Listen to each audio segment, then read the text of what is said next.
Well, Proposition 121, what it means for voters is that it allows every voter to vote for every candidate in every election. It provides us with real choices and real competition amongst our candidates.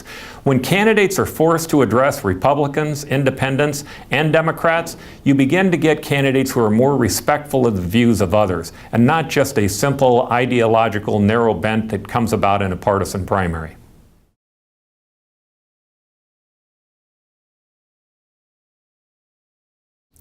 What Proposition 121 means to candidates is, first, it allows all candidates to run, regardless of whether they're Republican, Democrat, or Independents, and it levels the playing field for all of them.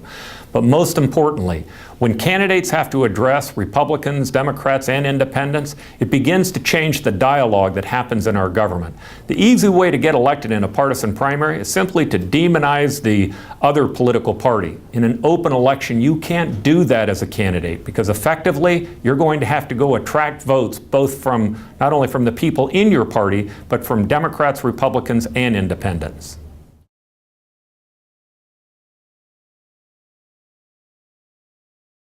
Proposition 121, Open Elections, Open Government, has been tested in Arizona cities and towns.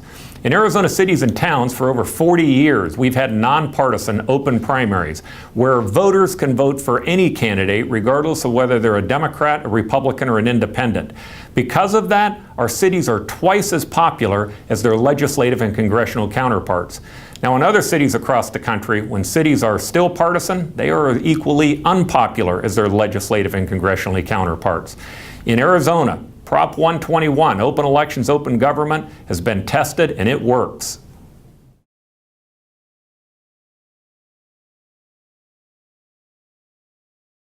Proposition 121, Open Elections, Open Government, has been supported by the business leaders, by Greater Phoenix leadership, Southern Arizona leadership, the Hispanic Chamber of Commerce, firefighters, and a variety of other neighborhood and educational groups. It's an initiative that they recognize is necessary in Arizona, not only to ensure that we have candidates who have to address both Independents, Republicans, and Democrats, but so that voters can have a real choice in elections.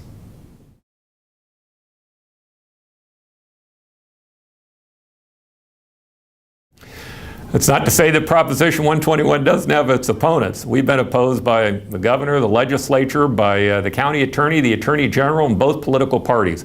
Certainly lobbyists overwhelmingly have been opposed to this. If you boil it down, here's what it comes down to. People who make their money off the existing system don't want to see it changed. But business leaders, educational leaders, firefighters, police officers, people who recognize the importance of addressing the big issues in this state, including education and economic development, recognize we need a change. Prop 121 has been tested. It works. We know that it works because it's been implemented in our cities, and it's a system that will bring us real change in Arizona for the better.